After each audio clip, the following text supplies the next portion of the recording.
Trump also was wondering, and this I do enjoy this because, as I always say, I really enjoy things that shoot cortisol through Donald Trump's body. I like seeing him stressed. I do enjoy the idea of him feeling the pressure, and even though he's in a safe space, and even though he's of course lying freely because he's on Fox News, even particularly freely, he the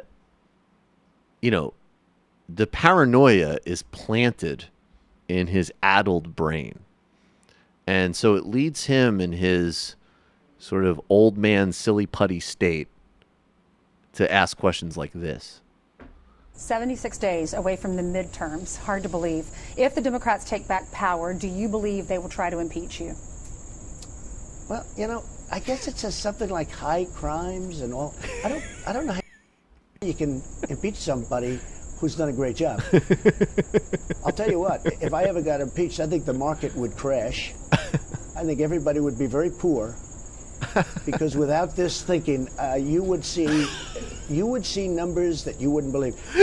In reverse, if Hillary Clinton got elected, instead of 4.1 up, and each point is $3.5 trillion and 10 million jobs. When I took it over, it was at 1.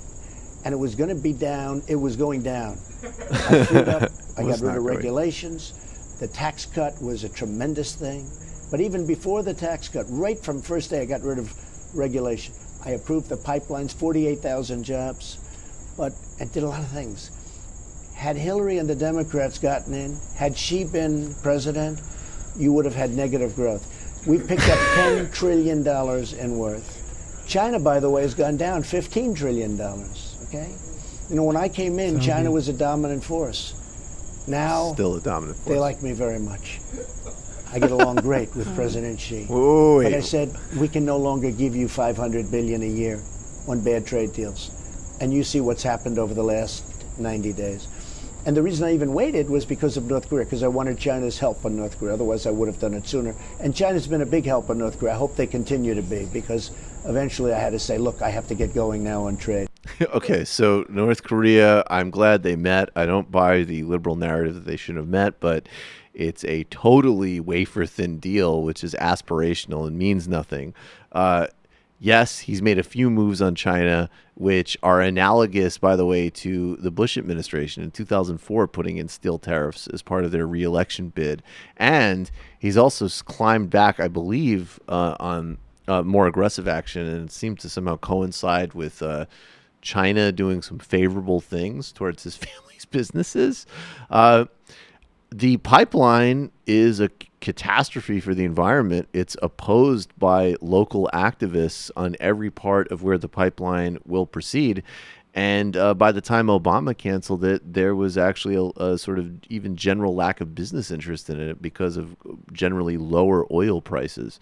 Now, it's one thing to say that not as fast growth. I think every politician would make that. But I think the fact that, there literally was solid economic growth in every single quarter of the Obama presidency after he stabilized the financial crisis, maybe you should just stick with not as fast versus even though every single indication of the economy would indicate that it would go at the same level if Clinton was president, because it was taking up under Obama.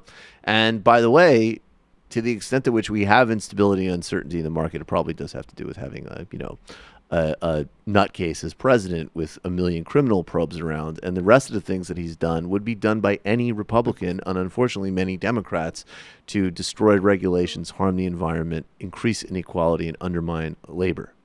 Apart from the casually floating trade war. Apart from, just random trade wars with almost a entirely clear subtext that really the best way to negotiate an end to them is to specifically benefits one's personal business interests.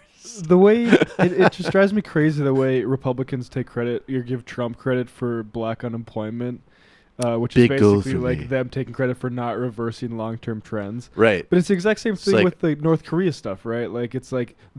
You had movements toward reconciliation in the Koreas. You had a South Korean president who had the momentum of a mass democratic peace and anti-corruption movement get into office and say, we're going to go back to the policies of essentially and expand on Kim Dae-jung, who Bush undermined when he was president.